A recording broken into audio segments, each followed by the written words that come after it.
Good afternoon, ladies and gentlemen. Oh my soul, is that really what we're doing coming through like this? I don't even know. We're gonna do this a bit on the fly today, I feel. Because, reasons, that doesn't matter. Mr. Black would look at me and tell me to shut the fuck up and do the podcast. So that's what I'm gonna do. I can read his mind, right? I don't have to say it. Just shut the fuck up, do the podcast. It's another technical help podcast. Glad you could join us today. Got another great show lines. This is show 300. What? 300. Holy shit. Oh my God. 6 years deep, 300 episodes. It's a lot of episodes of a podcast for any podcast, let alone this. So shout outs to you guys. Patreon.com/LagTV if you want to see another 300 more episodes. And to be honest, Adam, I'm not sure we're getting to 6. I'm not sure we're getting to 600. Hey, only $200 more for Nova War says that we could be 47 years old casting Lag TV StarCraft matches. The dream.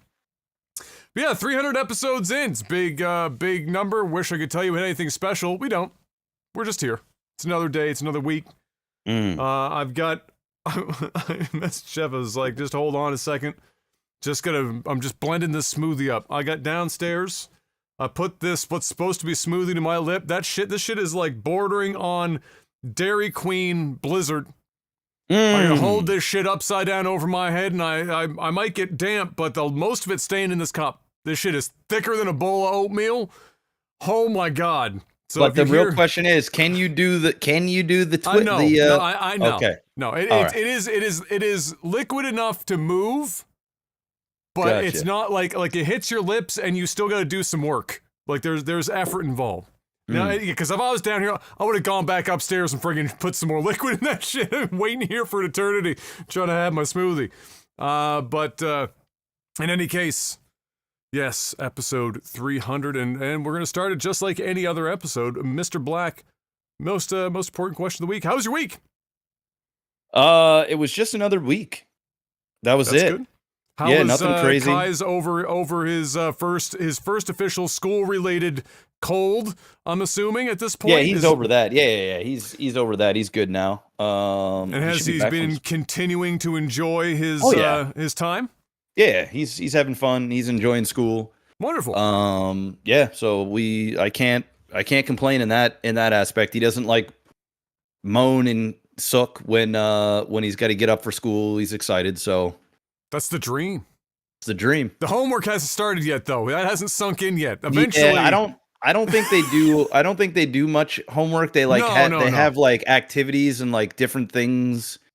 I know that they had to bring in something for show and tell. It's like little things, but I think next year is like when they'll actually start. Probably. When did homework really properly kick in for us? What grade was that? Probably like grade 2 or 3. Yeah, it's like when it was like real homework. Yeah. Because before that, it's like read a book for the summer. Like okay. Yeah. That was pretty much it. But yeah, it'll be fun. Who knows? I don't know. I was talking. We had a family get-together barbecue thing this week. Kayla and her husband and her baby were down from out west, and so we had a rare family, full-blown, everyone actually there get-together, celebrated multiple birthdays in this block of the year, and I get to catch up, and so I also got to see cousin Ben, who's a teacher. And, just asking him, how things are going. And he just finished getting his master's, actually, for education. So he's tier 1 master's. Apparently there's 3 master's tiers for Sounds like teaching. a scam. That's what it sounds like. The following 2 isn't quite as in-depth as the first one. They're kind of like you're tacking some things like specialties. So like the first masters is like a kind of a generalist-ish thing. You're still picking like a direction of teaching you want to go with it. But then the last two are like more specialist. Like a lot of people, for example, might do like more administrative if they want to have the option to be a vice principal and then eventually become like a principal, for example, things of that nature.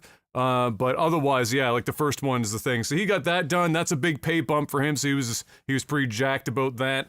Not jacked about how much work he did through the summer to do that, plus write his entire curriculum for the following year at the same time.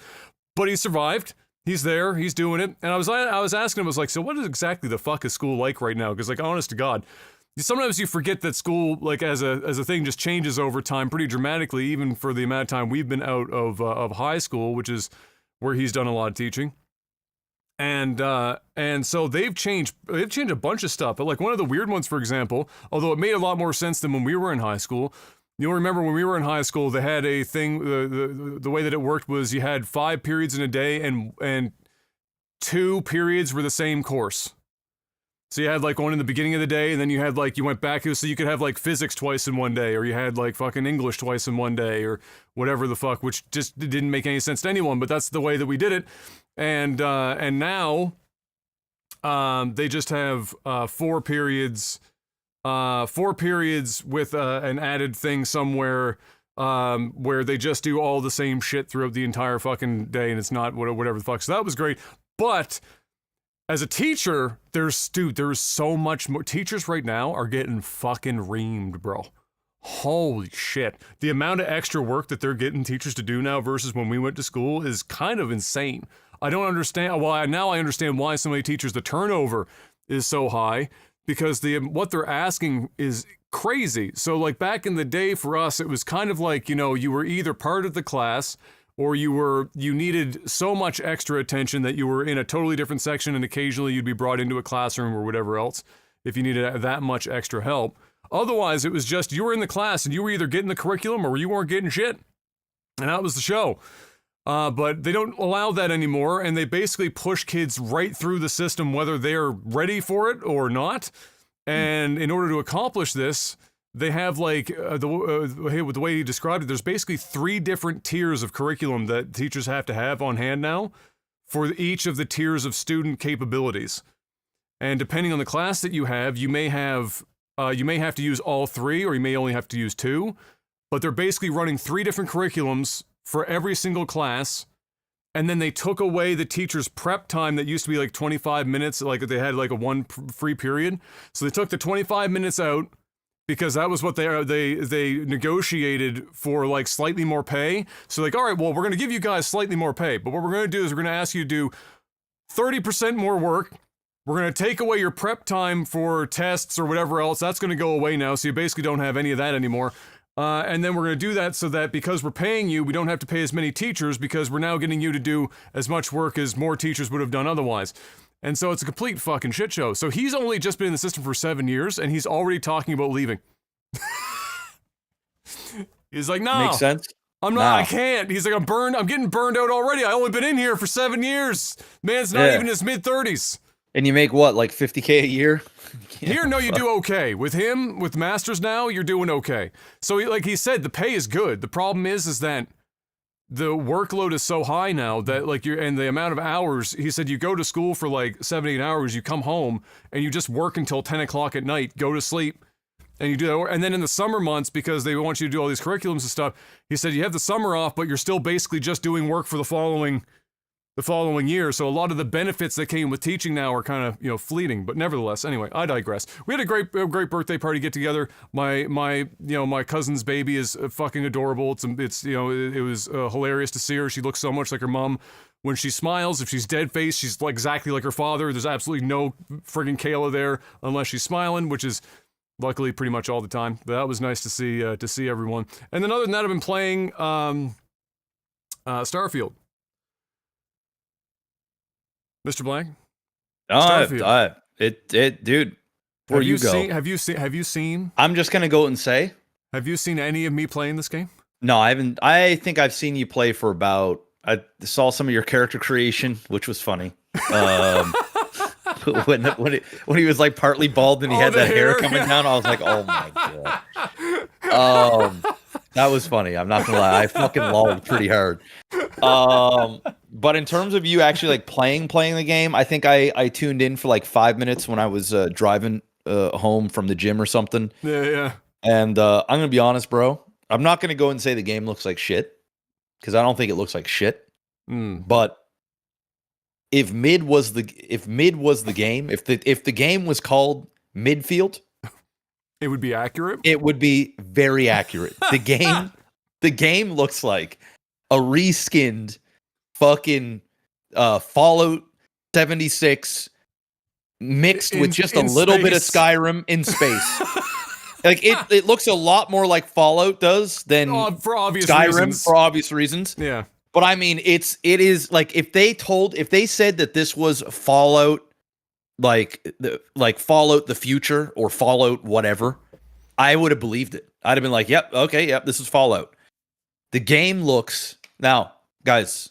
I have seen probably besides that like 1 hour showcase thing they did from the actual release of the game collectively, I've seen about 30 minutes. So please take my opinion with a grain of salt because I didn't even play the game. But I don't think I need to play the game to see how fucking mid that game is. And it's that mid because it was so hyped and it had so much expectations that like, bro, they already had an impossible task. This game, the more I think about it, it might actually be less than mid. It's really super fucking mid. And I haven't played it, so where are you at? So I've played in the neighborhood of 30-ish hours now. Oh, I this couldn't. Game. Okay? I just couldn't do it, bro. I played about 30-ish hours. I'd have to check my file, but I want to say I'm around 30-ish hours now. And I got to keep it 100, okay? Up to this point, what I've experienced, and there's some, like I haven't experienced shipbuilding yet, for example. Haven't touched that aspect of it yet. But I have been informed by people what the process of the shipbuilding is like, and there's a lot of tedium and roadblocks they put in your way, that would make it way less fun than it probably should be. That being said, I haven't done it yet. I have done about 80% of the main quest. What? 80? 80? If you did almost no side questing or anything, you're crushing the main quest in like 12 hours. Oh my god. Like quite easily 12 hours. So basically what I did with Fallout, when I first played Fallout, you gave me the game, I just fucking in one sitting, I accidentally beat the whole fucking game. Yeah. I'm like, it's over. I'm seeing the credits. We're on Xbox Live. I'm like, bro, I'm done. Yes. Just beat the game. And it was funny because you did it accidentally. Like you didn't even realize you were doing the main quest. You were just playing the game what felt organically, and you just so happened to literally beeline the whole game in one sitting. It was a long sitting, but it was like, yeah, but it was still one sitting. Yeah. So you could definitely, I'm gonna say you could do that accidentally way more easily in Starfield than you could in Fallout 3. Like, you could, without question, accidentally find yourself having finished the main quest line and not really intentionally, like, you'll do, some stuff will crop up, you might do the odd side piece, but you actually have to do more work in this to get to to start some of the more, what would be considered, let's say, guild quests from Elder Scrolls, for example. Yeah, they're not put in front of you quite as readily as the other games, and so if you're just one of those people that play a Bethesda game where you're going through the main quest and then you're exploring and something comes up and you're like, oh, a piece of candy, and you just like go off until that trail ends and then you go back to the main quest and then continue. If you do that, there is a relatively high chance that you almost exclusively main vein the fucking primary quest and just come to New Game Plus and you're like, what the fuck just happened? Now, that being said, just what are my current thoughts on it? I do have a couple of shorts up on my channel about my general thoughts so far on Critical Hit, but you ever have I'm sure the answer is yes, but I'm going to ask this question. It's a rhetorical question, but just for the visual.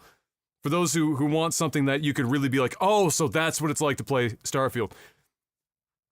You ever have a yawn or a series of yawns where you're yawning, but you just fucking can't get to the very end of the yawn where the satisfaction is. And so you keep forcing or trying to force the yawn, and you're right at the end, and your throat starts to hurt because you've been trying to yawn now for like 5 minutes, and it's like blue balls, but in yawn form. Making me want to yawn right now, bro. Yeah. That's Starfield. Damn.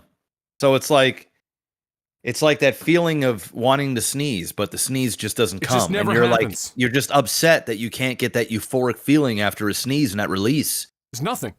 It's nothing. That's what it is. Ain't that a bitch? Ain't that a bitch? You could also go with the classic.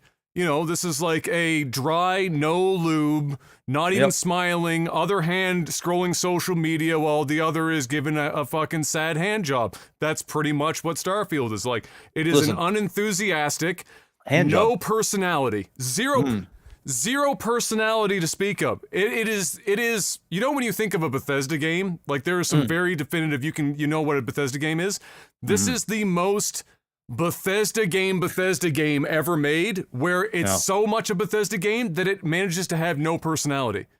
So there's it exists as a Bethesda game. So the people that love it because they're the types that are going to go and collect every sandwich that they find in the game and put it in a cargo hold in their ship so that they can laugh whenever they open the door and the physics roll out 10,000 sandwiches that they've collected. Like that's the people that like Starfield. Ooh, and for those that are listening at home or wherever you're at, the unenthusiastic hand job, and I can tell you this with experience, okay?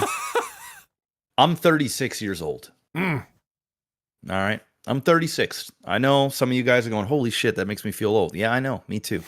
Started this when I was like 22. Okay? 36. Okay. I can honestly say, and I'm not saying this for a joke, there is no punchline. It's just facts. I have never had a good hand job in my life from anybody. I'm telling you, it is. And that's when they're trying. Oh, bro, that's with effort. And dude, I have had. I have had my dong stroked by, people that aren't me. And I can say this definitively. They all suck. They all suck. So when he says it's an unenthusiastic hand job. No effort. No effort. The bar is low. I mean, this is like, it's so bad. Some people are going to call me crazy. And if you've had enough hand jobs, all right, or you've been with enough women. Now, I don't know. Maybe there's some dudes out there that, maybe I don't know.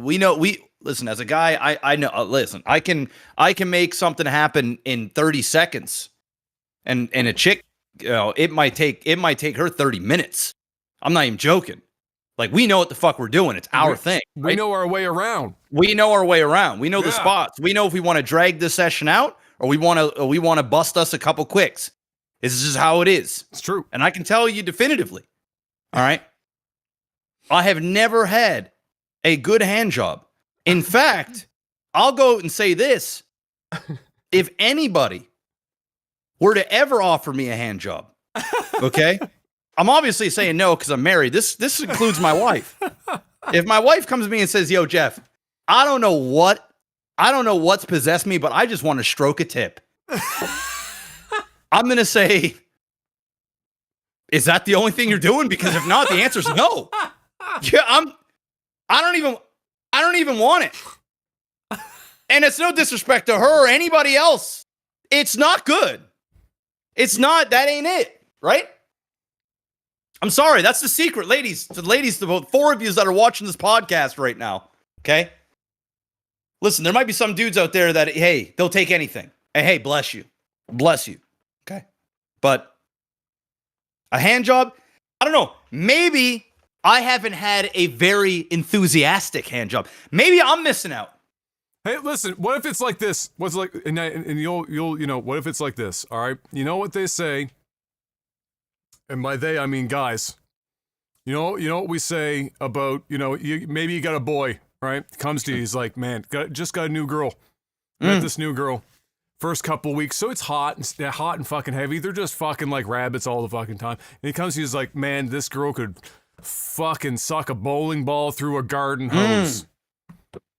And on the surface, you know what you say? You're just happy for your boy. You're like, oh, yes. Awesome. Fantastic. Yes. That's great news. But internally you're going, why is she that good at sucking penis?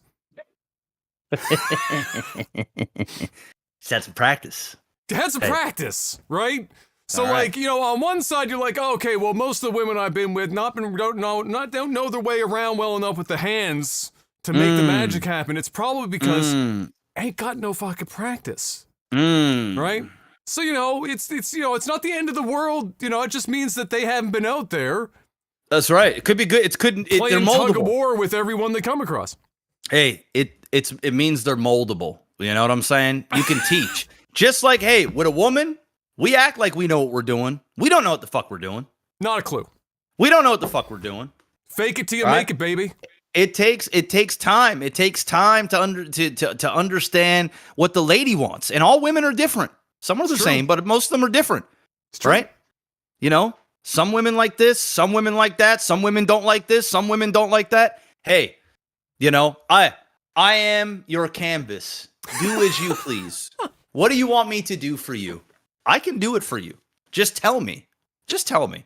I can make it happen. Honestly, it's way easier. Let's be way just easier. say it. Just say it. Don't make me guess. Don't make me, because I'm going to guess wrong. Yeah, 100% of the time. Yes, 100%. I'm going to guess wrong. I need you to provide me a map. Yes, point, demonstrate, fucking, I don't vocalize, whatever. Tell me. But you know what I will say? I will say, Kayla, no hand jobs, please. No hand jobs. Okay, I'll cover the hand job department. I got that covered. I can do that. I got that covered. You don't need to worry Everything about else, hey, go for it.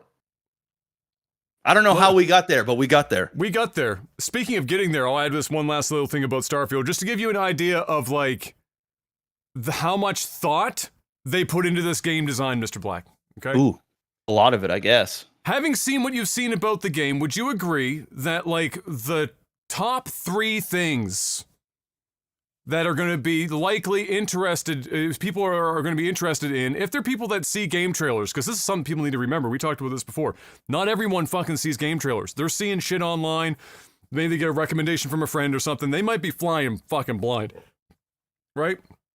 But for those who saw the trailers or whatever and whatnot, and that's why they're Bethesda fans who are getting this game, would you agree with me with what you've seen that predominantly the things that people are expecting of this game to have a good time include exploration, shipbuilding, because they spent a fuckload of time on shipbuilding, and the story itself. Yes, so, like the three pillars. If you ignore the modding, which is every Bethesda game that people look forward to what they do with mods, from what you saw, would you say those like the three? The hit squad? I would say that's the hit squad, without a doubt. Okay, so I've got bad news. Ooh. None of those are done well. Oof. None of those have any Bro, the characters in this game? Oh, looks lifeless. Like shit, bro. Oh, it looks like lifeless. Shit. The looks voice like acting, here's the thing, as a voice actor, you'll understand this. You've done voice acting. There is a difference between blaming a game for having bad voice acting because the voice actors are bad and blaming it because the voice direction is terrible.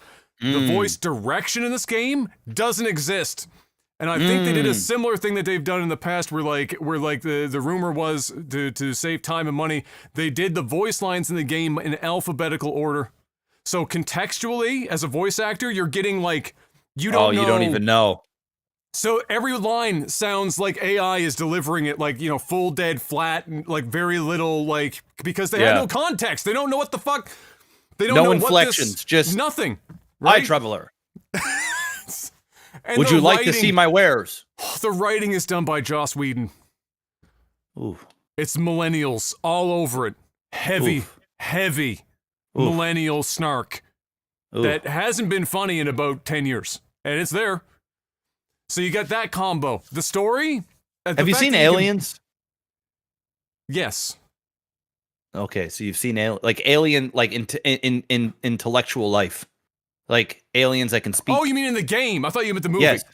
Okay. No, the game. In the game, we haven't. Okay, so in the intellectual alien side, yeah, yes and no is the answer I can give without being. Because I know, I guess like the story is they're trying to find life, right? So the story is this. Do you remember enough Mass Effect that if I said, do you remember when Commander Shepard touches the fucking like yes thing and he sees and it's like ah! Yes. Okay, so basically Starfield is Mass Effect. Okay. All right, and by that I mean it's quite literally you touch an artifact and you get a bunch of that shit and then you go, oh well, we should go looking for more of that. The video game. And so you do that, and you do that very quickly. And as it turns out, you can plow through that in no time. There's almost no plot development really to speak of. None of it is interesting, and almost none of the external stuff on the side really feeds into the main quest whatsoever. You could ignore. In fact, when's the last time you heard somebody say, Mr. Black, you know how you'll enjoy the game more? Don't focus on the main quest. Damn. That's Bethesda fans saying don't focus the main quest. I said, word, I'm playing this game wrong? They said, yeah, you got to ignore the main quest. I said... I mean, Adam, we know you've been playing this game wrong the moment that you pretty much got it on release. You need to wait like 2 years after this game comes out so that people can make the game good and then play the game. That's what you needed to do. You fucked up. Shipbuilding. Oh, I mean... If I asked you, do you think that maybe it would have been a good idea... Given it's a core part of this fucking game. It was like half the marketing was building ships and flying them. That maybe there'd be a quest that happens organically in the main quest line that points you to the starport where you learn about shipbuilding even existing in the game, but then also how to do said shipbuilding. And you might think, yes, that sounds like standard fare for basically any fucking video game ever that would have any kind of construction or shipbuilding. I've got great news. That doesn't exist. You could figuratively go through this whole game and not see a single starport to make or modify a ship, and it wouldn't be your fault. It wouldn't even be the player's fault. That's not good. In short, up to this point, Starfield is you could call it midfield, but I don't even know if it's mid. I actually think right now it's below midfield. That except for people who like Bethesda games, and I want to be very clear. I mean, when I say that, I mean Bethesda games. Like you like the fact that they are this soulless husk with zero fucking like direction of any kind. Everything's just open. It's the most general everything fucking possible. Like you like that shit? You like collecting sandwiches and coffee cups and like you like that shit? Great. For everyone else, do not, bro. I would love to know the bounce rate on Game Pass in the first 10 hours. Oh, it's probably massive. I want to know what the bounce rate is, because they're talking about like how many people have played it and shit, like 10 million players or some shit. I want to know how many people bounced in the first 10, 12 hours that are on Game Pass because they didn't pay for it. Oh, yeah. Right? Oh, millions of these people played this game on Game Pass. And then they were like, nope. Dude, I've been seeing shit all over Twitter of people's game files, their save files, just corrupted to fuck, and they had to restart the game over. They're like, what the fuck is this? Great news! They only missed out on about 6 hours of main quest, so it's not really a big deal. There you go. All right, well. So I'll have a full review eventually. I'm about 30 hours in. I'm gonna do more side quests. I started doing some side quests yesterday. I'm gonna do some of the faction quests because people were saying that have played it that those are the closest thing to an enjoyable part of the stories and or gameplay. So I'm gonna do a little bit of that, get through that. So I've probably got another 30 hours of gameplay to dump into this bad boy, and then I'm gonna review it. And I got to keep it 100 unless some things really change big. Whoo! Uh-oh, you gonna piss off the internet. Here we go. I'm gonna get banned from another website, Jeff. That's what's gonna happen. I'm gonna get banned from yet another website. Some website, I don't know which one, but we're gonna find one and get banned from it. Unity, speaking of getting banned or sent to the Shadow Realm, Unity is just, well, everyone continued to say fuck Unity so long that Unity came out and said, fine, we're gonna go away and figure some shit out. At first they came out, and their first releases that happened after we had some discussions last week, Mr. Black, were basically, you guys are too stupid to understand this release, you're just misinterpreting everything that we're saying. To which everyone said, no, we're not. Go fuck yourself. And then it got worse. And then they said, okay, maybe we shouldn't have said that. And everyone said, yeah, that was probably a bad idea. And so they said, all right, we're going to go away. And we're going to talk about this and come back with something different. And so that's what they're in the middle of doing right now. They're talking about it. They're not announcing anything because they admitted, they said, we did a poor job of communicating the last one. So we're going to wait until we actually have something real concrete on this next run. The estimate, or not the estimate, but the rumor right now, Mr. Black, is that they're looking to perhaps move this model to something similar to Unreal, where it's a flat fee or a flat percentage after you hit that threshold. And the number being floated around right now is somewhere around 4%, which would be not far off of Unreal's 5%. But we wouldn't know what the splits are yet and whatnot, or the benchmarks just yet. So we'll have to wait. We'll have to wait and see. But that's the only real update we have for that so far. The big news this week was the Xbox leak.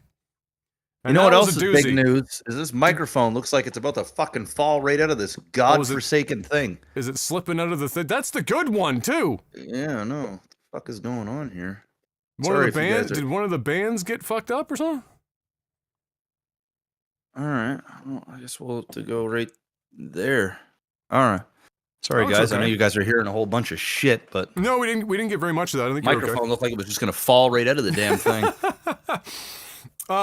So Microsoft leak, biggest in company history, very large, unfortunate, and as you might expect, because of the FTC court filings. So they forgot to redact. I don't know, everything, and then they accidentally had that leak, and now somebody is definitely getting fired. At least one person, probably more. Yeah.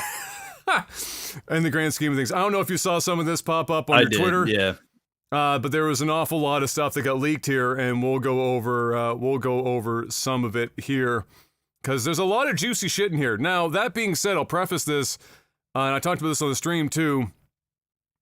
You know, a lot of the information that was this is all information that was included in the FTC filings, because obviously they wanted to see any discussion at all around when is your stuff coming, next consoles coming up, what acquisitions were you also thinking about at different times. They need to see aspirations of the division and whatnot when making their decision about this purchase of Activision Blizzard. So all of that kind of related info is what we're seeing here. It's clearly not the entire timeline of everything happening for Microsoft's Xbox division, but it's a lot of it. And while some of this is likely out of date, and we can already see that based on some of the release dates that were mentioned here that are already gone for all intents and purposes, there's a very slim chance that all of this is still time accurate, but the stuff that's in it that's guaranteed that all this shit exists. It's pretty much what that means. So one of the first big ones right off the rip that everyone focused in hard on was an older email that Phil had sent, I believe, to other board members, or it was a community internal email discussing how some of the aspirations or what the division could aspire to perhaps go and buy up in the future, or what would be like the ideal situation. Now, it might not be surprising. I mean, there's one that's just a little weird here. That it lists Warner Bros. Games. I don't know what the fuck that's about. Who gives a fuck about that? But he, of course, lists Nintendo and Valve, stating that Nintendo would be like, you know, his career moment if that happened. That was really shocking to some people, that Phil would say that if Microsoft bought Nintendo, that it would be a career moment for him and a very big move for Xbox. I don't know why that was so salacious. Obviously, it would be a career thing. Can you imagine being the man that orchestrates It'll never happen. It'll never happen. It never. Microsoft. It's not even worth talking about. It's just never gonna Microsoft happen. tried to buy Nintendo years ago, like back in like early 2000s, and they laughed them out of the boardroom. Yeah, there's just 0% chance. It's never going to happen. Zero. But obviously Phil's going to say, you know, what's the unicorn? Clearly Nintendo or Valve. What other unicorns are in the fucking market, really? I mean, Activision Blizzard's probably the closest fucking unicorn that they could have had. So that was an email that a lot of people talked about there, of course.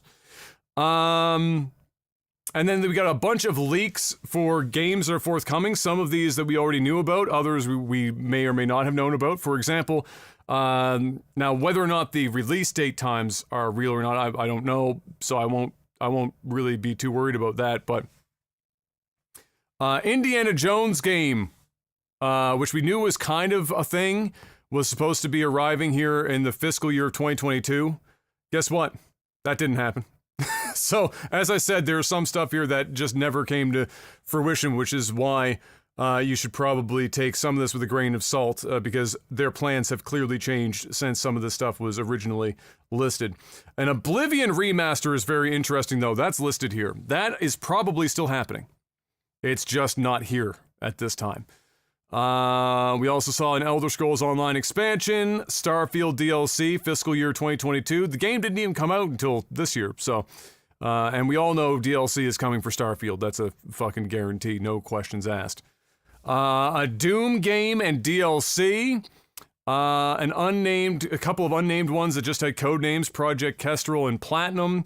An Elder Scrolls Online expansion again. Elder Scrolls 6 was originally, this is an interesting piece, originally supposed to launch in 2024.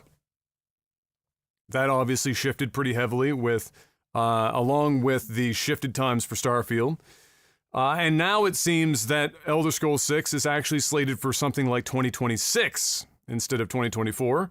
And we discovered that it's also going to be exclusive to the Xbox and PC. So the Elder Scrolls 6 will not be coming to the Sony PlayStation. At least, that's what we know at this time.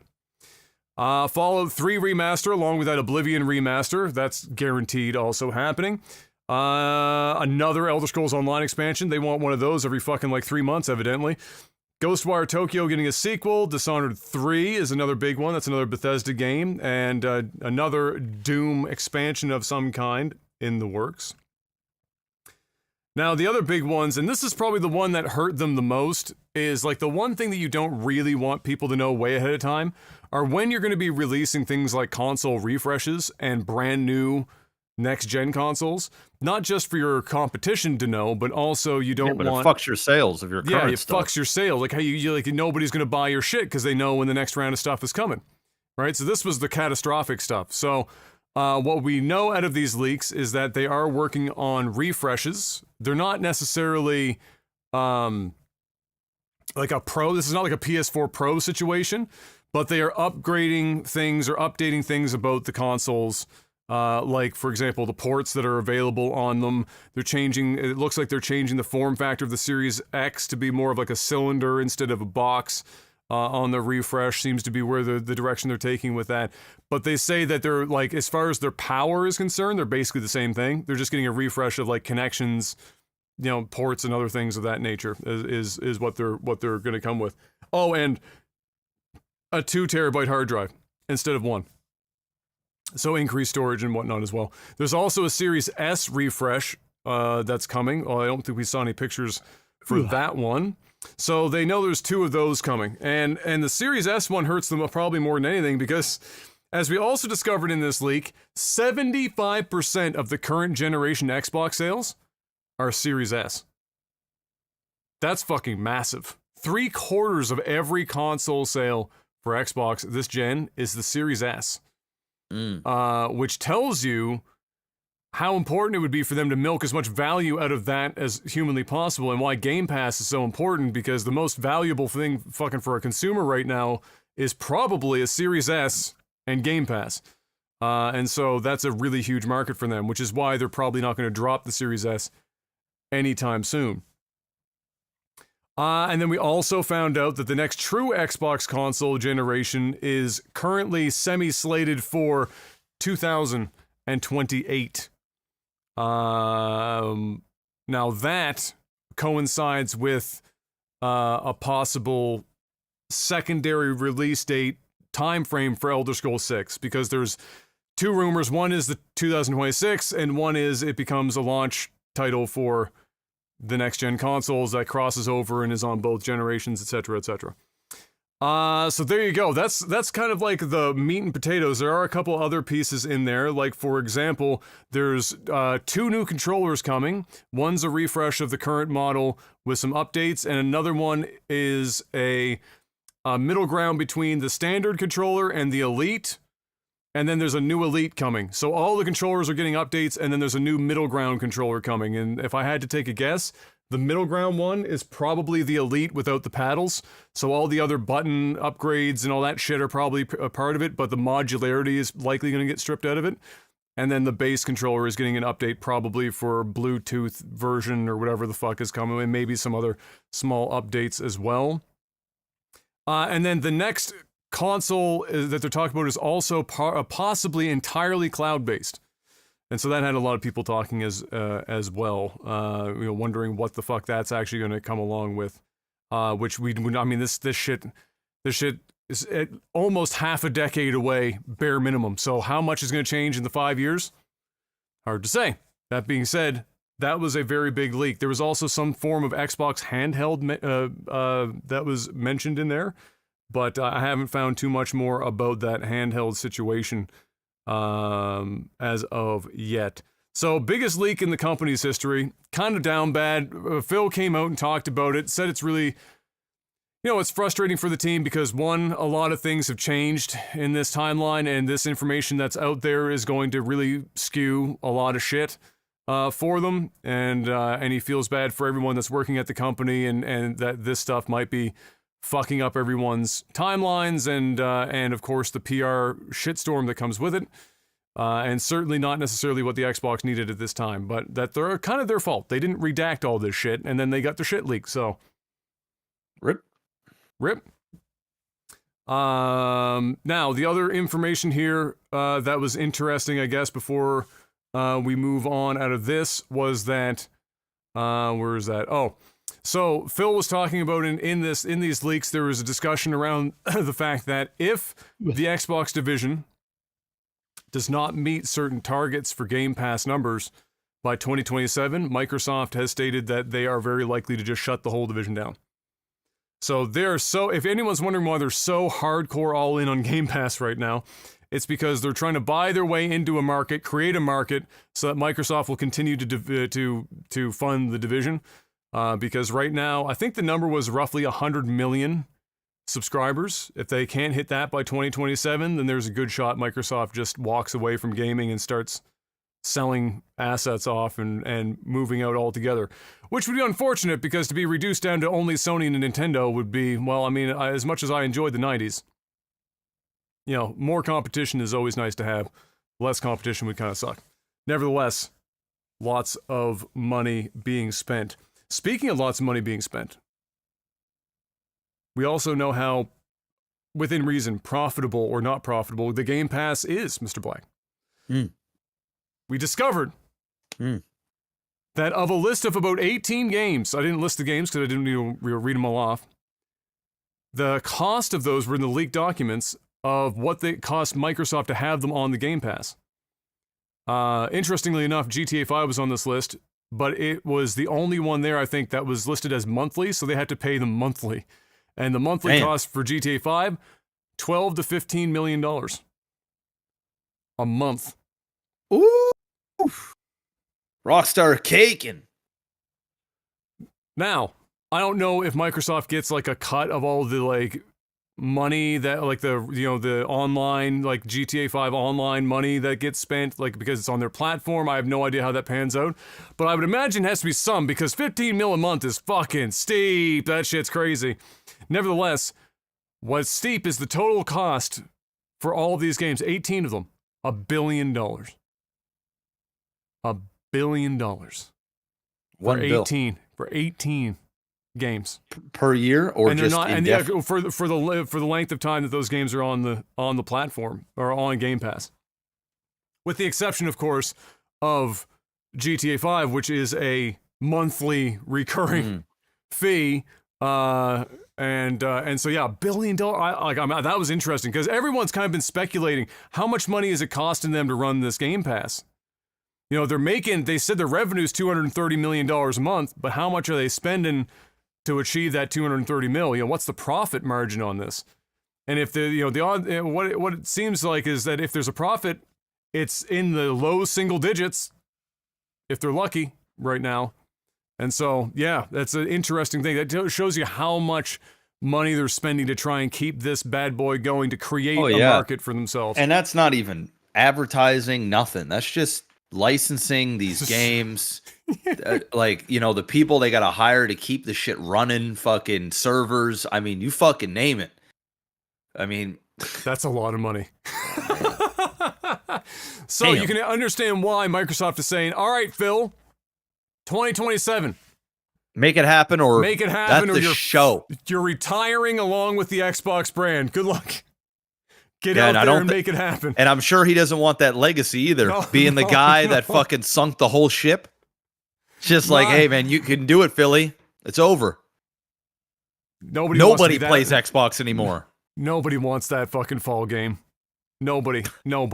Not even Don Matrick fucking convinced Microsoft to sell. So if you fuck that up, whew. Oh man. And I wonder who would buy them out too, man. I wonder who would buy them out. I mean, that's a good question. Like, who's going to be able to afford some of the Apple? It'll be Apple. I call it. I call it right here, right now. Apple. It'll be Apple that'll fucking buy these motherfuckers out, man. If they sell.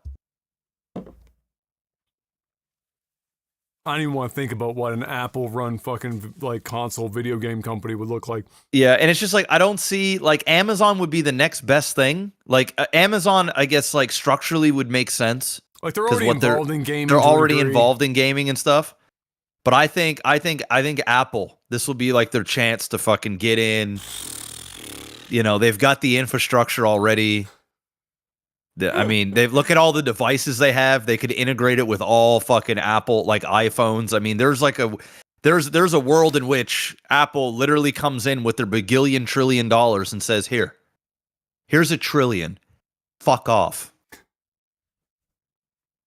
No pressure, Phil. None. Good luck.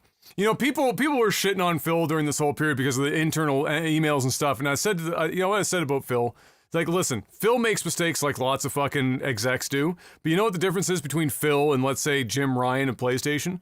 Phil is in the public 24 hours a day. He doesn't hide. He don't hide. That man is in his like 7-day-old blue jeans and his fucking like graphic t-shirt, walking around with the rest of them, being the guy that is willing to take the public heat all the time. Regardless of whether it's a good day or a bad day. You only see Jim Ryan come down from his palace when it's either catastrophic or it's so good that he feels like nobody can say anything bad about him. Otherwise, you don't see him a fucking iota. And so I gotta hand it to Phil. Even if he's not perfect, he's probably the best frontman Xbox has ever fucking had. I don't know how you could like ask for much more than for what he's done. And so, you know, I good luck, Phil. Godspeed, but this leak was... Oh, that's brutal. People lost some sleep and jobs. People getting fired for sure. 100%. Oh, man, they're getting fired. They're getting fired hard. And possibly never hired ever again. Oh, they're fucked. They're so fucked. Imagine that. You try and you apply for another job and you're like, hey, you got any references? Yeah, I got one here over at Microsoft. They call them up like, hey, man, how's such and such? Oh, you know, only the biggest leak in the fucking history of the company. Fucked off. So much shit, and now we're forced to sell. We're fucked. But yeah, other than that, great employee. Fantastic employee. Hey, listen, Don Matrick went on to get more work. True. The guy who runs Unity is the guy who used to be the CEO of EA until the board removed him for being too greedy. Just put that in your mind. He was too greedy for Electronic Arts. Damn. They are greed. Electronic greed. Give you an idea just how fucking greedy that guy is. Yeah. He was the guy that proposed that after the first hour of Call of Duty, you had to charge the player per magazine reload. What? Per magazine reload? Is he high? That's crazy as hell. That man would have charged you for breathing if he could get away with it. That man crazy. Damn. So you can understand why Unity coming out with these things. He's the one heading it up. So he's out there for blood. Getting them reload dollars. Yeah, instead of reload, it's reinstall dollars. Every time you install that bitch, I want my 20 cents. Motherfucker. Fuck. Relatively positive news. Cyberpunk 2077 seems to have made a bit of a comeback kid story. The upcoming release of the expansion that also completely overhauls the base game is getting huge critical acclaim right now, and hopefully it's true, because this should be what the game was advertised at launch for all intents and purposes, with the old consoles holding it back significantly, and with the developers or the head of the studio clearly not wanting to make any concessions and push this game out the fucking door. We all know the story. It was a fucking unabashed dumpster fire. This looks to set that right, and hopefully it is. I'll probably be playing that as well, because I played like 4 hours of Cyberpunk before it was so broken and fuck. I was like, I can't do it. I backed out. And so I'll probably, now that it's not so broken and fucked, theoretically, might have to give it another shot. But that's coming up here pretty soon, so we'll see how that all comes together. And finally, Final Fantasy VII Rebirth. I know you're excited, Jeff. Woo! Woo! Trailer happened this week. This is the same day we did the podcast. It was like the Sony event. And brought with it a release date. February 29th? 28th? 29th? It's not 29th. Why is it February 29th? Is this a leap year or some shit? What the fuck is going on? There's only 28 days. Am I high? 28 days in February. Then why in the fuck is the article February 20? You know what? It's coming out on an imaginary day in February. It's coming out between February 28th and March 1st. It's coming. It's like there's this thing that it's coming. It's coming. It's coming. But yeah, Rebirth. It's a thing. And that I look forward to torturing myself with that one in February. But you know what? You know what, man? And sometimes,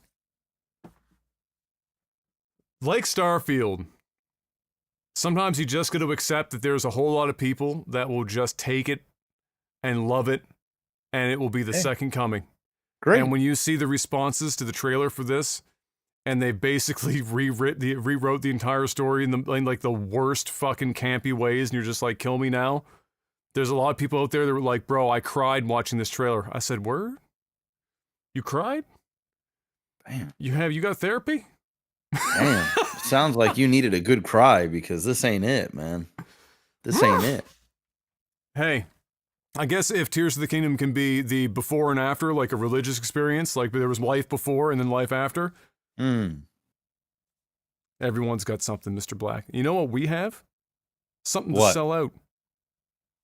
Well, we've got patreon.com. Bro, I can't help but just this wave, ever since you started talking about yawning and stuff, like a wave of tired just fucking hit me. Like over this last like 30 minutes, it's crazy. I'm like, what the fuck?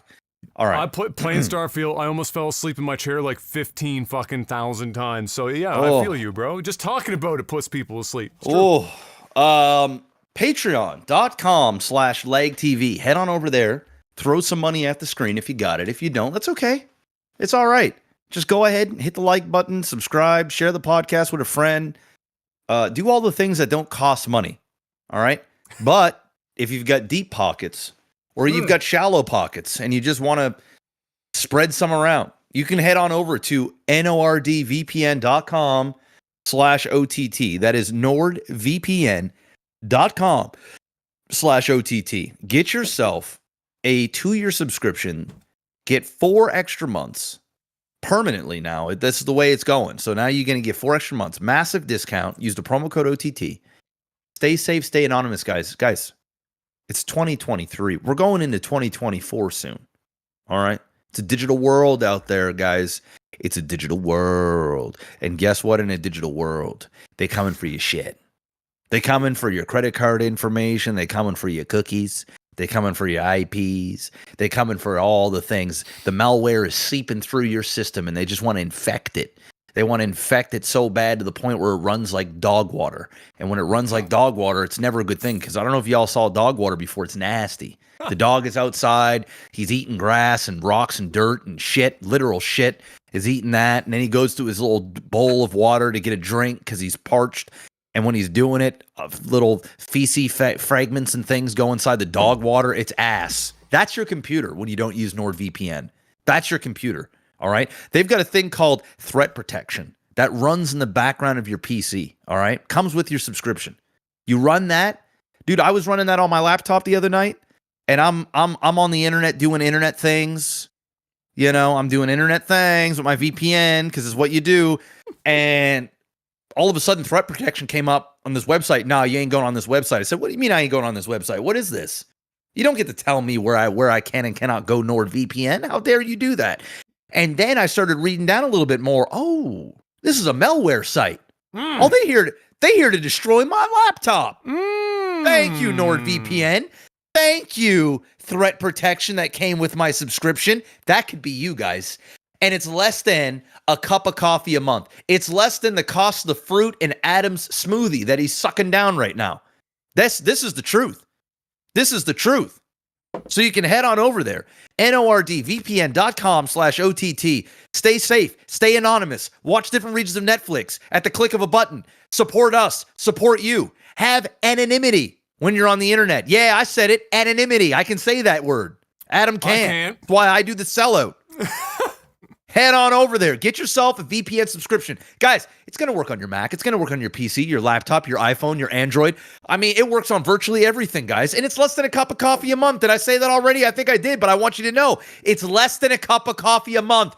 This thing right here costs more. This thing costs me more than a monthly subscription of NordVPN. And guess what? This thing is still half full. I didn't even drink it. I know you got it. So head on over there. Link is in the description below. Shout us to NordVPN. Movies and TV. Thank you. For those wondering, you didn't see the last couple of several podcasts published. There's a literal tab. If you go to any YouTube channel on the website that has anything marked for a podcast, there's an actual tab on the page, like a homepage of every channel, called podcast. Boom. That's where all of them hide.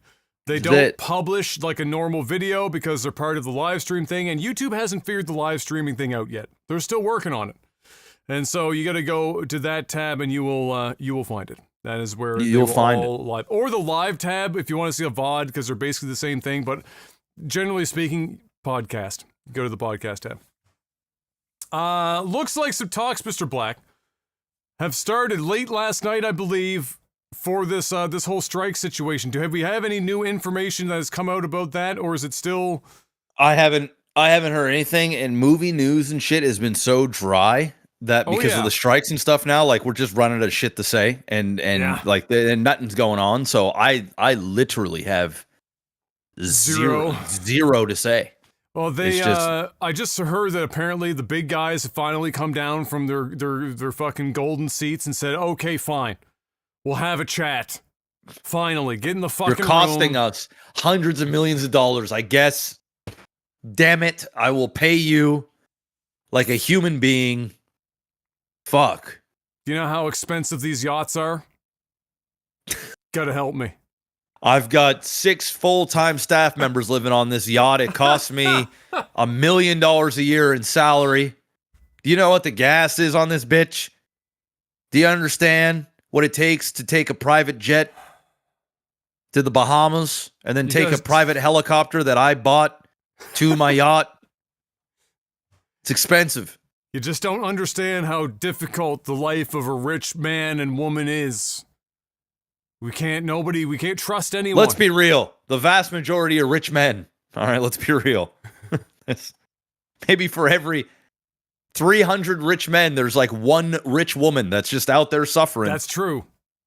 Let's be real. It's these dudes the ratio. Fucking shit up real quick.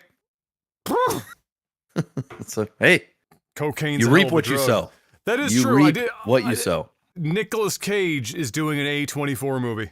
Oh shit! Well, there you go. I mean, A24 just can't seem to fuck shit up, so I'm all for it.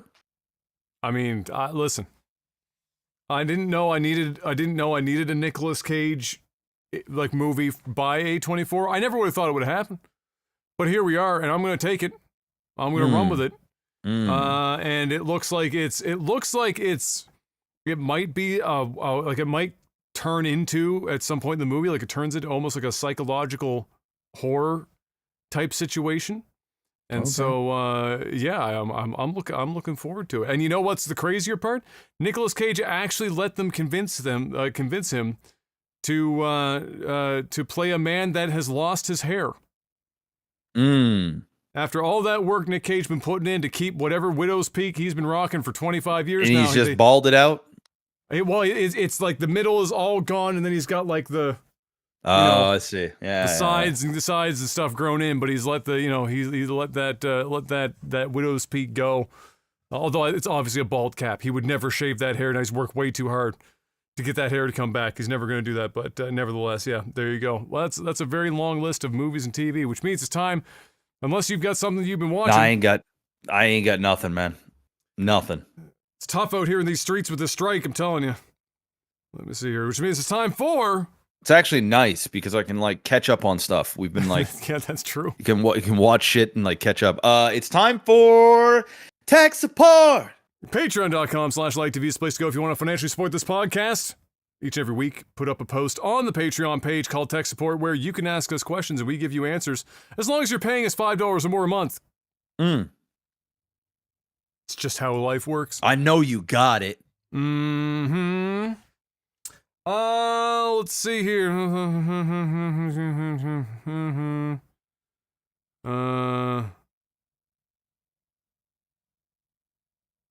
This comes in from the Blainer. Question for Mr. Black. Okay. Said I recently became a dad last month. Congratulations. Woo! Congrats. Said I'm 32 years old and was on a lot of and I had a lot of stress about it. I didn't know if I was going to be good at taking care of him and be a good dad. Seems like it just came to me naturally, and I knew what I had to do to my surprise. And to the great happiness of my better half. Was it kind of the same feeling for you? So basically, were you stressed out of your mind and then it just kind of came relatively naturally, or did you have to maybe work for it a little bit? That's what he's wondering. I mean, I was stressed out during the pregnancy, at least the first like 4 months, because Kai was at like high risk of specific conditions. Once we got to like, I think it was like 20 something weeks, something like that, they could accurately say like, hey, your son's healthy, all is good. That was a huge like weight off my shoulders. Yeah, Kai came at a good time in my life. So like he came at a time where I needed him in my life. I was going through a lot of stuff during that period, and I was grateful and happy. It was like it was a really good distraction of the chaos and the weird rut and stuff that I was in mentally. So it was like it was welcomed, and it was it was just circumstance. But like at the same time, we could have had kids a lot sooner, but we made a conscious decision to not. And if I had it my way, I would have continued to wait until like it'd be too late.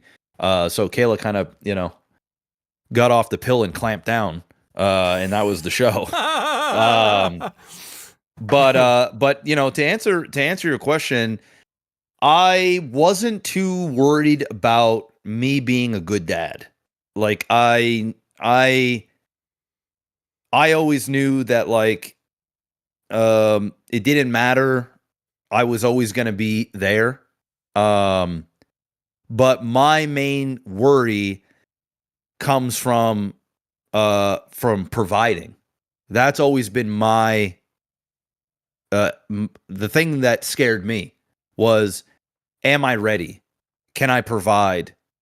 Because when I grew up, I had stuff, but like, we were on welfare for periods of time. You know, there's been bankruptcy in my family. There's been a lot of financial ruin. And, you know, I grew up in the hood my whole life. It wasn't until I was in my mid-teens where I got to move in Adams' suburban neighborhood, and we were renting a house from my dad's boss. And that was the only reason why we could even afford to be there. So growing up for me, it was always, money was always a scarcity. It was something that we put at a pedestal as well. You know, it was like one of those things, like my parents would get like, their tax return, it'd be a bunch of money, and it would be like, we'd go out and blow it in fucking 2 weeks on a new TV or a sofa or fucking, you know, eating out and things like that. So it was like, it took me a while. It took me till I was about 20, 24, 25 years old to really appreciate the value of a dollar. And it's why I waited so long to want to have kids, is because I wanted to make sure that my son or daughter, whatever it would have been, it ended up being a boy, but with my son, wouldn't have to worry about food, diapers, if he need clothes, extracurricular activities, these sort of things. So, you know, even though when my son was born, you know, I have been financially successful, and the money the money is there to provide not only for him, but for my wife, my family. But it's still in the back of your mind that, like, hey, you know, I play video games for a living. I'm an entertainer. I don't know how this is gonna, and what I did, I think psychologically, is I threw myself into the deep end again, and I grinded hard, and I used him as the excuse, even though I think it was already taken care of. But I used that as fuel to just give her again. And yeah, but when it came to, you know, when it came to like, oh, do I know how to hold the baby right, or fucking, you know, I didn't have to worry about that stuff, because Kayla has been a stay-at-home mom. She only recently went back to work. So really, Kayla did a lot of the motherly stuff, and I was basically the provider. And yeah, of course, I'm there. You know, I work from home, so I see my boy. I got up at night. I did the things. But at the same time, I knew that I could slack, or not. Slack's probably not the best word. I knew that I could be a little bit more disconnected, or maybe that's still not the right word. I knew I could be not as present, and it would be taken care of because Kayla was there, and then I could keep myself present to provide, to make sure that they're taken care of. I don't know if any of that made sense. But that's the thing that I've gone through. Now it's a bit different. Now my son's 4 years old. He started school. You know, now I look forward to going to the baseball games or the soccer games or whatever, and I can easily say no to work and just go. And I'm happy that I had this, like, you know, this grinder mentality when he was 1, 2, 3 years old, because you don't really get to, for me, I didn't really get to enjoy that all that much. My wife got to enjoy it. You know, she was breastfeeding him and being with him all the time and creating that bond. And it's I'm not saying that men can't do that by any means. I'm sure there are tons of men that, like, you know, that enjoy that. Might get complicated, but the rest that's going to get complicated. But the rest of it, you know, I'm not saying that, you know, you can't be a dad and you can't enjoy those things, because I enjoyed them, but I enjoyed them in moderation. She got to fill up on it. And I just made sure that here's this. And now I feel like I'm in that stage where now I can enjoy time with him comfortably, and take time off work and not feel guilty about it, or feel like I'm robbing him or my wife because I'm not working, and, you know, feel bad about it. So all households are different. I understand that I'm very, very privileged and very blessed and fortunate to be in the position that I'm in. And I know that there's a lot of parents out there that don't have the flexibility that I've been afforded these first 4 years of his life. But, you know, still stressful. Still, I still worry. I still stress, he's my son. He's my blood. He's my heir. He's going to fucking pass the name. He is my life. So yeah, I worry all the time, but I don't worry about being a good dad because I think I'm a good one in my own way. So that's where I'm at. Beautiful. Well answered, sir. Well answered. I think pretty much everyone stresses when the kid's coming. It's just because until you're in it, like it's like anything. The anticipation is often worse than the reality. Oh yeah. And so and honest to God, it's worse now than it's been in a long time, or if ever, because just like everything, social media made everything worse. So you get how many backseat parenting fucking things are constantly like you can't do anything with your kid without a large group of people being like, you're gonna kill your child. Oh, your child's gonna be ruined for life. They're literally gonna amount to nothing. They're gonna die. They're gonna lose a limb. They're not, everything's going to be like, you're going to have these, because everything, it's worse than the fitness industry on fucking social media. Like, everyone's got an opinion in fitness. The mom's backseat fucking mumming on social media is fucking nutty. So, it's stressful from that because it starts before the baby's even there, right? And I'm sure you might have experienced this with some of your friends as Kai was coming along. Everyone's got like they've already got like the pro tips. Oh, that's my mom. It's that was my mom, right? Yeah. Yeah. The thing is like what I've learned is you just gotta have boundaries. Yes, right? Yeah. And trust me, my mom, Kai's grandmother, she fucking pushed them boundaries and still does on occasion. But like, dude, I mean, it's and they do it out of love. Like they do it out of, it's crazy. I was saying this to because Cam and Scott and a bunch of guys came over there about a month ago to watch UFC, and everybody now has kids except for Scott. Scott's the only one that doesn't have kids, and he doesn't want to have them. Cam even has a little one. Cam's little one is like 1 year old. God, we're old now. It's crazy, man. It's crazy. It's crazy. And we were talking about that, and it's like, it's a really cool thing to see your parents with your kid or kids, because it's almost like you go back in time and you can see how your parents would have been with you. Yeah. And it's and of course, now they're much softer, you know what I mean? Like they're much more gentle, they're older. Grandparents now. They're grandparents. Yeah. It's not their responsibility, but like it's still their responsibility. So like they love, but they do it hard. My dad's turned into a big fucking softy. I mean, he's got 2 grandkids now. My sister's got a kid. So, I'm an uncle. So, seeing your parents go through that is really fantastic. And it's almost an out of body experience, but at the same time, they push boundaries, and you have to have a backbone to tell your own parents that like, no, you can't do this. You can't come over during this time, or no, we don't want you to bring over these types of foods or these types of toys or whatever. And this just comes with over time. You just got to figure out what works and what doesn't. And if you don't speak up, they're not going to think they're doing anything wrong, and it's going to create problems.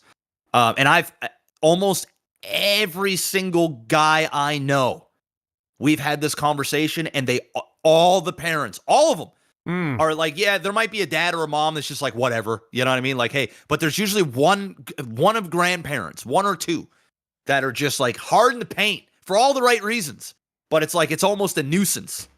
So, but it's a good nuisance. It's it's like, you want to say something, but you don't want to say something. Cause like, it's genuine, but at the same time, it's like, we got to deal with it, after the fact. So, it's good, but it's all love. It's all good. It's just finding that lane. Boundaries, man. It's huge. Gotta have them. It's true. Let's see here. Marky Mark asks, there's a saying, results Results come when you stop caring so much. When has this been the case for you? Results come when you stop caring so much. Apparently that's a saying. I don't know if I've heard this saying before, but apparently it is a saying. I don't know. I'm not sure I agree with that. I mean, I'm sure that there is... Maybe if you reframed it to the point where it's like, something about expectations. If you want results, you got to put in the work. Plain and simple. It doesn't matter if you are studying at college, if you're trying to win a championship in sports, if you are trying to make a marriage work, if you're trying to whatever, it all takes work. I mean, if you stop giving a fuck and you stop caring, there might be a time and place where you want to stop caring about what people think about you, or stop caring so much about the detail, like analysis. What is that? Paralysis analysis. Analysis paralysis. Like if you're overthinking things and things like that can come true because you can basically freeze and not do anything by overanalyzing everything too much. But I think, you get what you put in. So, I mean, I'm not sure. I'm not sure I fully agree with that quote, but maybe I'm just not understanding it. Yeah, I'm just dicking with things here. Results coming up. I mean, that could be. There's a lot of things that you could I guess, apply that in various ways too. I mean, like there's something to be said about, when you're often like, let's say you're playing sports. There's a, it's like, it's not quite the same as like, being in the zone where you just feel like you can do anything and everything's just going in for you and shit. But it's oftentimes easier to get into the zone if you're just going out there and you're not trying too hard. Like sometimes the harder you try, the more apt you are to fuck up. Because you overthink things. You're in your own head, Yeah, it's the preparation though. But you still gotta. You could do all that up to game day, but then you gotta let your body do its thing when you get out there, and let all of that preparation. Yeah, do let its the instincts thing. take over. Yeah. And so that would be like what I would have. All I can equate it to, especially for golf. It's probably the best case I can think of. It's the classic saying of like, you go to the driving range, you have a really good day at the driving range, you're gonna suck on the course. Yep. You get to the driving range, and at the driving range, there's no stakes at the driving range. Like you're just there, you're hitting, you're just trying to maybe improve your shot a little bit. You're just trying to have some fun. Maybe you're just getting outside, warm up, and then you get to the course, and now all of a sudden there's stakes. Pressure. There's pressure, and you're thinking about it too much, and you know that you were just at the driving range and everything was clicking, but then you take that first swing and you just fucking shank the fuck out of it, and then from the rest of the day you're just struggling to move past that. But then you'll have days to go to the golf course, and you, for whatever reason, you're just not in your head, and you're just going up there. You're not even practice swinging. There was something that one of my golf teachers tried to instill in me for a while was don't even practice. Just walk up to the ball and hit the fucking ball. Because he said sometimes when people, especially amateur golfers, get up there and they start practice swinging to try and get the feeling for it, they spend too much time trying to make it feel perfect, and then they get up to the ball and they fuck it up. He said, normally you know what the swing is supposed to feel like. You already know you're there, so just set yourself up, stand there, and hit the fucking ball. And a lot of the time, I was more consistent if I skipped the practice swing and just walked up to the ball and fucking hit the thing. So like things like that, I think is probably it. But it's very similar in all ways where the underlying similarity is, or the unifying factor is not getting in your own head. That's often what it is. Comes down to, like me always said, it's almost like with dating. You try too hard and like women aren't going to be attracted to you, but if you just fucking if you just treat them like other human beings and or one of the, not one of the guys in the sense that you can say that, all the crazy shit, but in the sense that, you don't put them up being on a fucking simp. Yeah, just literally act normal. Sometimes it's hard for people to do, but like that's it. Like you gotta just like relax. They'll smell that shit from a mile away, bro. You don't stand a god dang chance. Stop trying so damn hard, bro. If a woman don't like you for you, she ain't the one. Who gives a fuck? Move on. This is a good one, Mr. Black. It's our 300th episode, of course. So Xenon Slayer said, happy 300th. He's got a fuck, marry, kill for us on our 300th here. And it's different versions of Gerard Butler. Because obviously, 300. So, fuck, marry, kill. Gerard Butler from 300. Gerard Butler from Olympus Has Fallen. Ooh. And Gerard Butler from How to Train Your Dragon. He was the dad. All right, man. I'm marrying How to Train Your Dragon. All right, I gotta marry that Gerard Butler. That seems like a good time. That seems like a good Gerard Butler. I'm fucking the 300 Gerard. He's fucking you. Oh yeah. He's fucking me. All right. Yeah, he's fucking you. There's nothing I can do about it. And then I'm killing the Olympus Has Fallen Gerard. Just like that Olympus Has Fallen Gerard. He's got too much baggage. He's angry. He's just not. That ain't it. That's true. My list is the same. That's the way I'm running it. And then, and Olympus Has Fallen, I love Gerard, but at that point, he's got the dad bod and shit, and he's got all the baggage. He's got neither, you can take some baggage if you're going to be Leonidas, but you can't look like that and also have baggage, and it doesn't work that way. Listen, if I'm getting fucked by a Gerard Butler, I'm getting fucked by 300. Gerard. Period. Clearly. Yes. Take easy. It. Oh my, another one, but this is another fuck, marry, kill. Meogs has started a fucking tradition around here now. From Seth, said this is the mid-2000s online video edition. End of the World. So these are all videos. Remember End of the World? But I am tired. Then take a nap. Then files the missiles. Badger, mushroom. G.I. Joe public service announcement redubs. Fuck, marry, kill? Yeah. Listen. End of the World is like top 5 internet pieces of content ever created.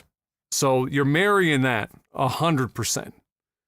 Badger makes me want to fucking throw myself off the roof. Yeah, so Badger's dying. Yeah, it's gotta die. And then I'm fucking some G.I. Joe public service announcement redubs, which are all hilarious. But listen, Badger. I never listen. I understand a lot of why people like certain internet viral shit. The Badger thing never made any sense to me. I never understood that shit. Ace, hi, long-time listener, first-time asker, so I'll allow myself a longer question. How dare you? You find a genie and an old lamp. All right, so step 1, we have a genie. The genie tells you, bro, I've been doing this shit for 7,000 years. I've had 950 masters. Enough is enough. No wishes for you. So we got a genie, but he's fucking stiffing us right now. It's fucked up. It's unfortunate. Eventually, you persuade him to relent a bit. The genie says, okay, fine. You get your 3 wishes, but I'll grant them only if you wish for things that nobody has ever wished for in these 7,000 years. What will you wish for to make your wishes as unique as possible so that you can have your wishes come true, Mr. Black? Question was so long, I got confused towards the end. I'm not going to lie to you. All right, the long short of it is, this genie is tired of being a genie. Okay. Been doing it for a long time. So the genie says, look, I'll grant you your 3 wishes, but you have to make sure that they are wishes that nobody has ever made before, just to spice it up. Otherwise, I'm not granting them. So you got to make some unique wishes. Oh, boy. I'm trying to think of some wishes that, like... I got one. All right. I want all the prices and everything at Subway to stay the same, but I want them to use real ingredients and not whatever the fuck they're currently using. That's one. It's a good wish. Then I don't have to feel bad about going to Subway. I've had Subway twice in the last month, and I had the shits both times afterwards. I'm never eating it again. I'm done. I'm done. It's over. And I had wraps. I didn't even have subs. I just had fucking wraps. That was it. That's a wrap for me. Okay. I'm gonna go with oh man, I'm trying to think of really unique wishes that nobody else would have wished for. Oh man.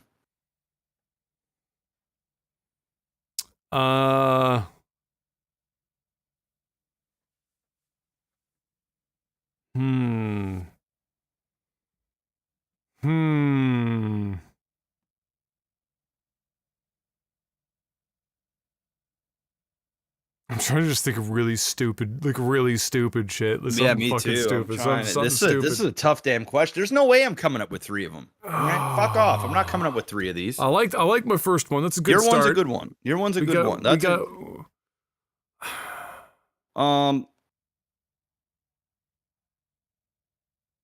oh man.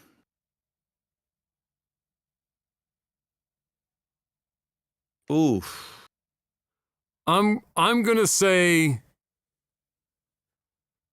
I wish for the ability to never forget somebody's name, so when I have a conversation after I haven't seen him in a while, I don't have to awkwardly come up with nicknames and pretend that I'm actually just giving them instead of the fact that I haven't remembered their name while they remembered my name the whole time. I'm gonna go with that one as number 2. I'm gonna go with never forgetting information that I get. So eidetic memory, I should say. Yeah. Just so never, once never I hear something, read something, boom, it's just locked in my brain. I don't think about it all the time, but the moment I need to like unlock that fucking part of my brain, it's there. Just boom. Because that'd be pretty sick. It'd be a great way to learn languages, fucking you name it. I mean, you'd be like you'd learn so fast. So I think like that's a good one. That's a good one. Yeah. I'm gonna go. All right, listen. I'm gonna go. I wish that every single StarCraft game that is sent into Leg TV is one that is like something we've never seen before and exciting and on your edge and just no shit tier games that get sent to us. I don't even think a genie can grant that wish, but I'm going for it. Hey, listen, you gotta make sure that they put some effort in. That's at the very least. Okay. So many of mine are just food related that come to mind. Like I'm not even hungry right now, so I don't know why I'm hung up on food. But I'm gonna say this.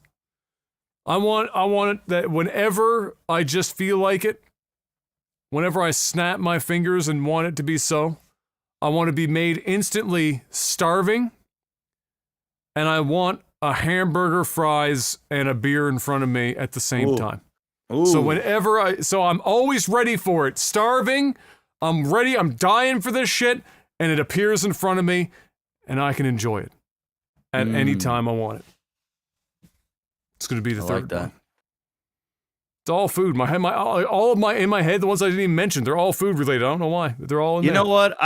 My last wish is gonna be a wish that the genie no longer has to grant people wishes. Oh, doing them solid. Yeah. That's some Aladdin shit. Because you know that nobody is thinking of the genie. They're thinking of themselves. That's very true. So let's go ahead and let's think about the genie for once and let him grant that wish. Genies need love too. Beautiful. I like it. Thank you. I like it. Dr. Samurai asks, what's your favorite scene from the movie 300? I mean, this is Sparta. With the kick. I mean, come on. Iconic. I saw that shit in theaters. It was slow motion, fucking vibrant colors, fucking 15-pack just sitting there ripped to shit. I mean, you know.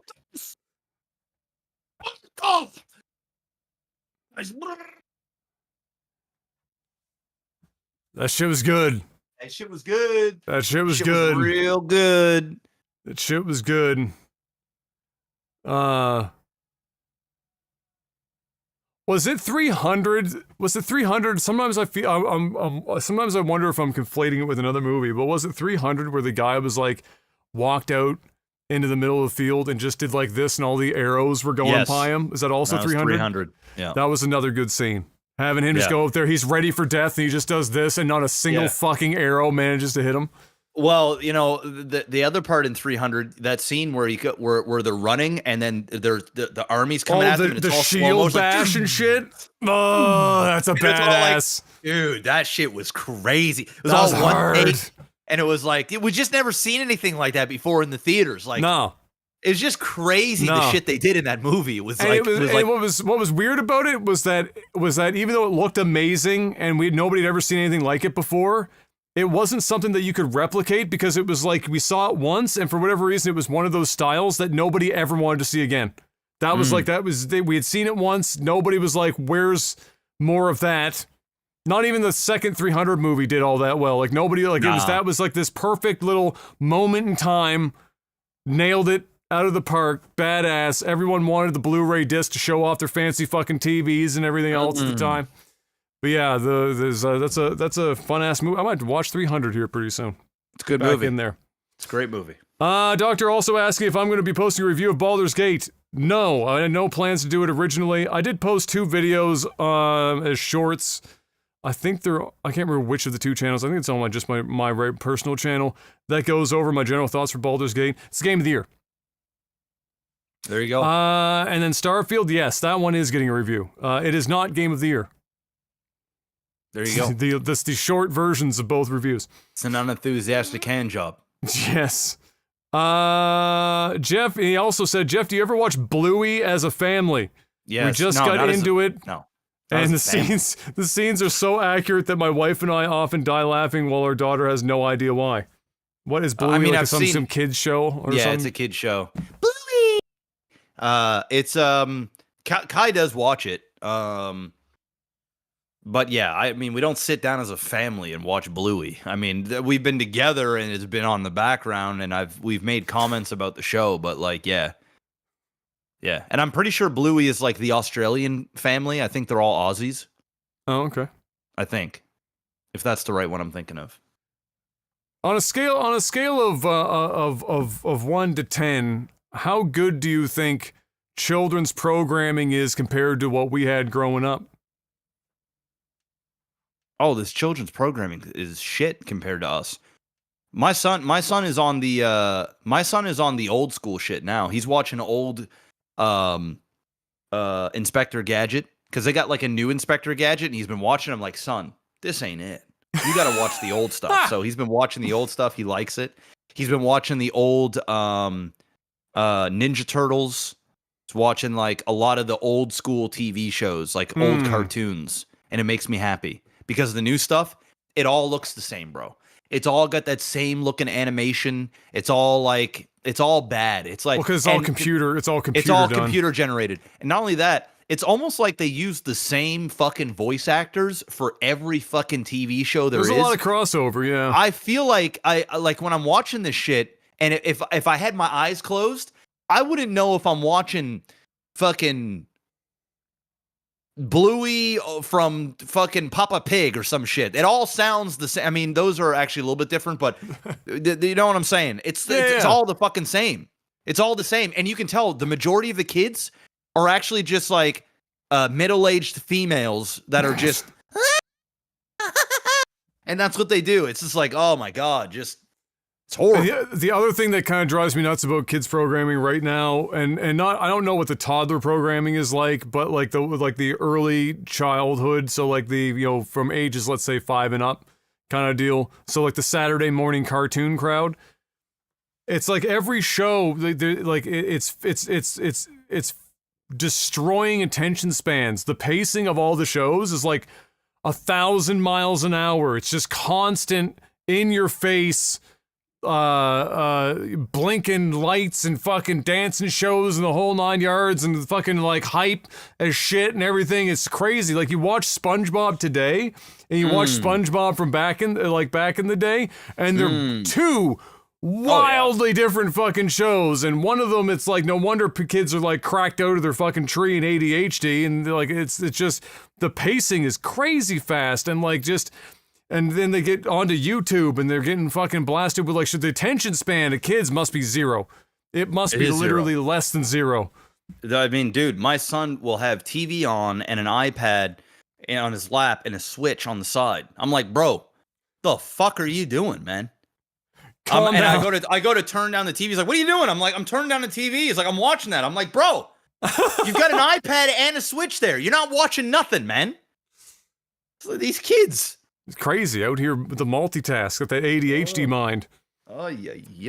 Let's see. Elio, not a question, but some recommendations. Have you guys watched Better Call Saul? No. Apparently it's very good, but I'm not really all that interested. I love Bob Odenkirk, though. I think he's a great actor. Never heard you talk about that show. It finished last year, maybe the best TV series I've ever watched. I have heard people say that it's better than Breaking Bad was, which is that's a accomplishment, if true, even for any group of people, for that to be true. That's quite something. Also, you should give Star Wars Andor a chance. It might restore your faith in the brand. No. And I hear Andor's fantastic, and it's the best thing that they've put out since fucking Rogue One, which, is the same, I guess, storyline or the prequel or whatever. It's it's like similar timeline-ish thing. I'm checked out, man. I don't care. Dude, I watched a clip of what's that Star Wars show that's going on right now? It's got the black chick Ahsoka. Ahsoka, is that it? Yeah, Asuka or Ahsoka. I don't know how it's supposed to be said. Yeah, it looks like Asuka, I'll tell you that. I saw Hayden Christensen is back as Anakin. Yeah, he shows up for a couple little bits. Yeah, and I saw a clip because one of the movie podcasts that I'm watching, they're huge Star Wars nutbags, right? And that's fine. Enjoy your show, but they're like, "Oh man, this thing was incredible." This fight scene between Anakin and whatever Ahsoka or whatever her name is. And I go on YouTube, I'm like, "Man, I got to watch this shit." I watched this shit, bro. Ass. It's ass. Choreography was whack. It's like, "Oh my god, a little flash of Darth Vader." Ooh. And it's just like, it's ass. The choreography was slow. It wasn't high octane. It was boring.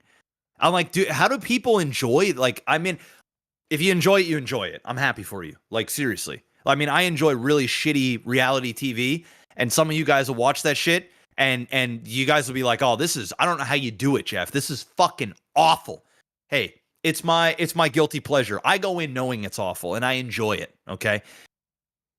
I watch this Star Wars shit, because I'm in the lightsaber fights and shit. I'm like, okay, maybe I'll check this out. It's ass. It's ass. It's like, I'm thinking to myself, I go, this is Disney. These guys got $1 billion, literally. If there was a thing called a bagillion, they have it. And this is what they put out? This fight choreography, there's that many cuts? And you're swinging like, I mean, dude, it's bad. It's bad. It's really fucking bad. Listen. Can't do it. You had the blueprint. Duel of the Fates is right there. You got the blueprint. Why are you fucking the blueprint up? You've got the best of both worlds, right? You've got Duel of the Fates, and then you've got the original trilogy where the sword art style was closer to like fencing, where it was like methodical, and the tension came from the fact that you could tell that like every swing meant something, right? So the tension came from the fact that like every swing could be the end of the fight. Then it changed into a little bit more high octane in the prequels, where we got the Duel of the Fates. Where it was like super quick, the dual-ended lightsaber shit and everything, and everyone was doing flourishes, like they're completely useless, but just fucking it looked cool.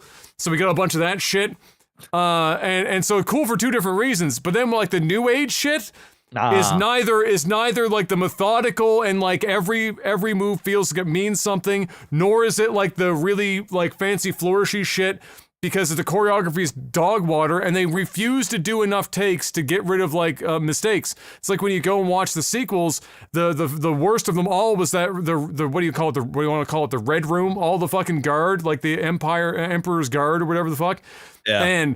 And you're watching them fuck up in real time. In the background and shit, you're like, dude, what the fuck? And you're just like, this made it to tape. Like we're not even on tape here. This is digital. We can go back now. We don't have to. We can remove this. We can do that. Delete them. Now, this ain't it. So I'm not surprised that it's probably kind of bad, but like at the same time, like come on, like you said, come on, man. Have some respect for the fucking franchise. Dude. If you're gonna put it in the ground, at least do it with a bang and not a fucking wet fart. What makes you think that I want to go and watch Andor, knowing that the motherfucking lead character dies in Rogue One, right? If I'm getting this right, dead. So I'm gonna go and watch this little miniseries, which may be good, and then just realize that character ain't never coming back. That whole fucking arc is gone.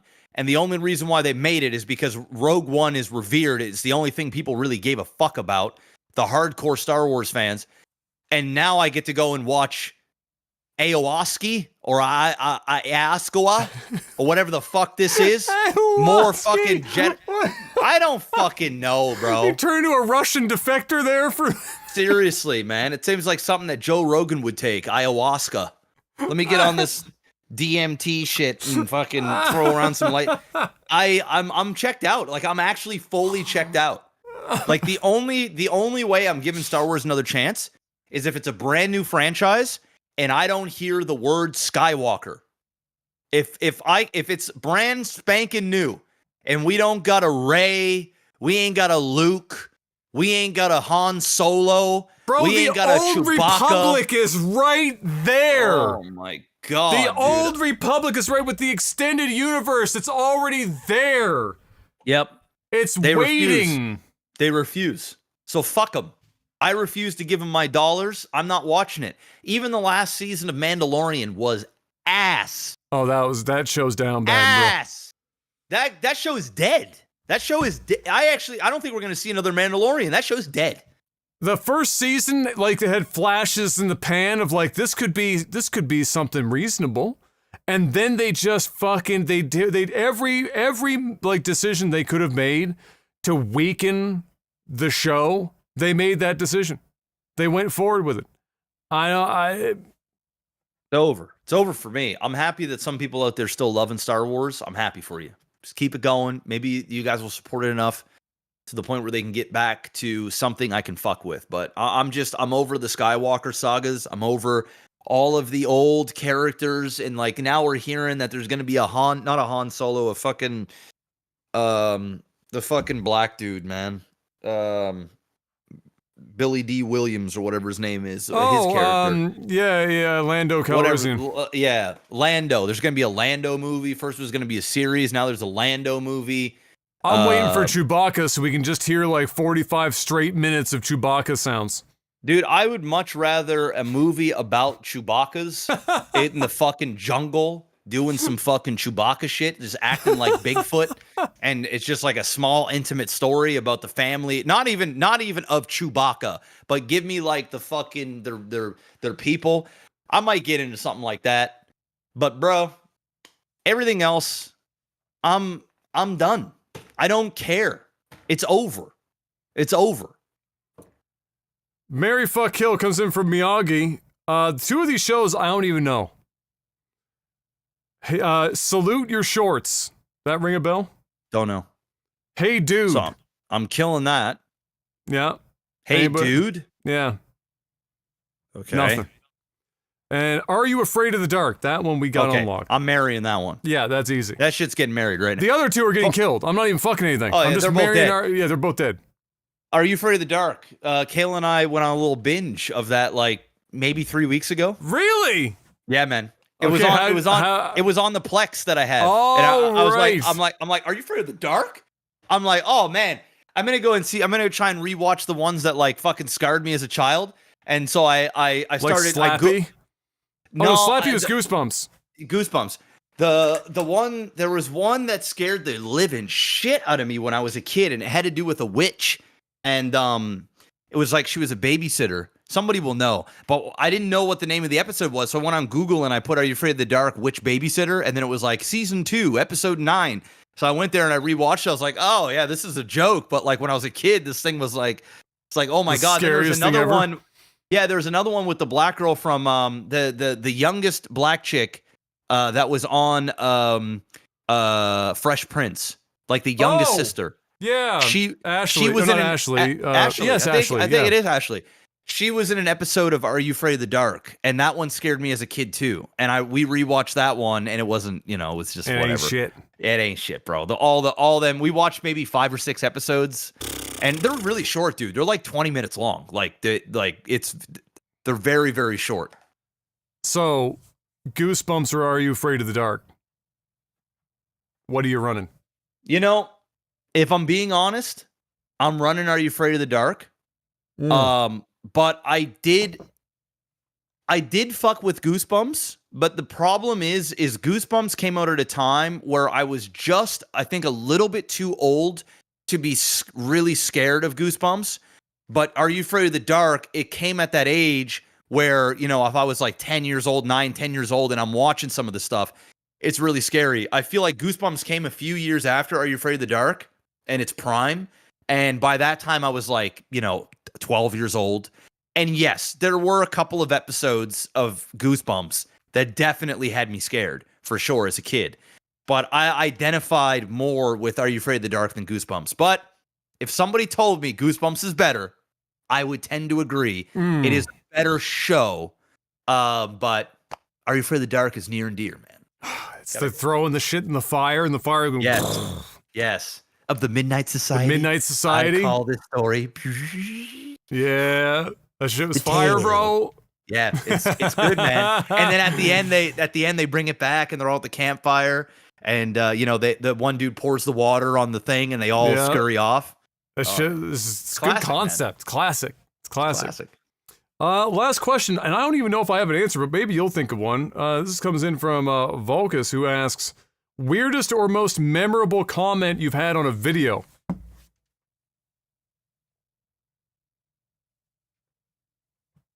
I had somebody in a comment section. I laughed for 3 days. It's just I don't know if it's the weirdest, but it's one that comes to my mind. Somebody wrote in the comment section, Maximus Black, how pink is your butthole?